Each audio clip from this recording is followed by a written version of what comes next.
नमस्कार। लग्न पर लग्न से अष्टम भाव और छठे भाव के स्वामी का होना, यह कहीं न कहीं कष्ट का विषय होता है।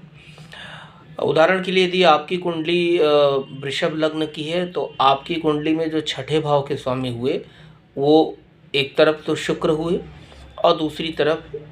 बृहस्पति हुए। तो यदि शुक्र का यहाँ छठे भाव का स्वामी होने के बावजूद लग्न पे बैठना बहुत क्षति तो नहीं पहुँचाएगा। हाँ, फिर भी कुछ हद तक आपको स्वास्थ्य की दिक्कत या शुक्र से जनित बीमारियों को ये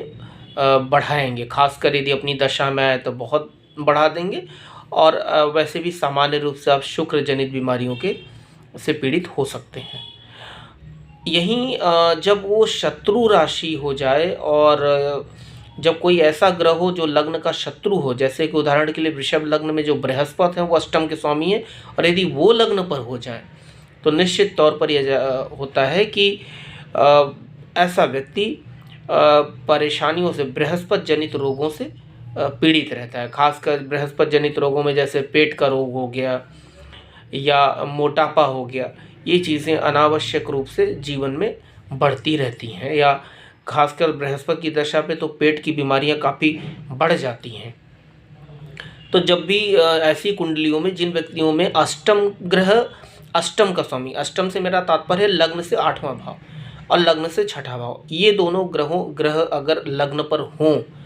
तो आपको निरंतर अपने लग्न का जो स्वामी है, आप जैसे मेष लग्न है तो मंगल हो गए, वृषभ लग्न है तो शुक्र हो गए, मिथुन लग्न है तो बुध हो गए,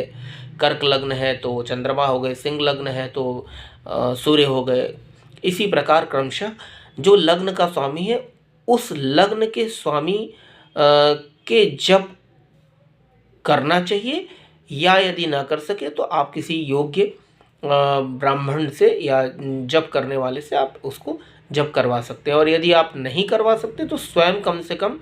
11 बार प्रतिदिन उस ग्रह का जो बीज मंत्र है उसको जरूर जपना चाहिए। और उस ग्रह से संबंधित जो इष्ट देवता या देवी हैं, उनकी पूजा अवश्य करनी चाहिए। उदाहरण के लिए जैसे मेष लग्न है तो मेष लग्न जो है मंगल से संबंधित है, मंगल का संबंध हनुमान जी से है। तो यदि मेष लग्न की कुंडली है और छठे का स्वामी बुध लग्न पर है, तो ऐसी दशा में आपको हनुमान जी की पूजा आराधना अवश्य करनी चाहिए, ताकि आपके लग्न आपका सुरक्षित रहे, आपका लग्न को क्षति ना हो। हाँ, एक दूसरा पक्ष ये भी है कि छठे भाव का जो स्वामी, जो छठे भाव का जो ग्रह स्वामी है, उनकी नहीं लेकिन उनके इष्ट की, जैसे बुध से संबंधित हो तो श्री गणेश जी की पूजा,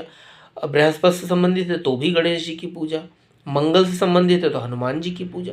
आपको, या चंद्रमा से संबंधित है तो भगवान शंकर की पूजा। इस प्रकार से क्रमशः जो ग्रह है और उनके जो इष्ट हैं उनकी भी पूजा आप कर सकते हैं। यानी लग्न, मैं पुनः समझा रहा हूँ, लग्न का जो स्वामी है उनके इष्ट जो हैं उनकी पूजा आराधना से भी लाभ मिलता है, और जो छठे और अष्टम के स्वामी ग्रह हैं उनके जो इष्ट हैं उनकी आराधना पूजा से भी लाभ मिलता है।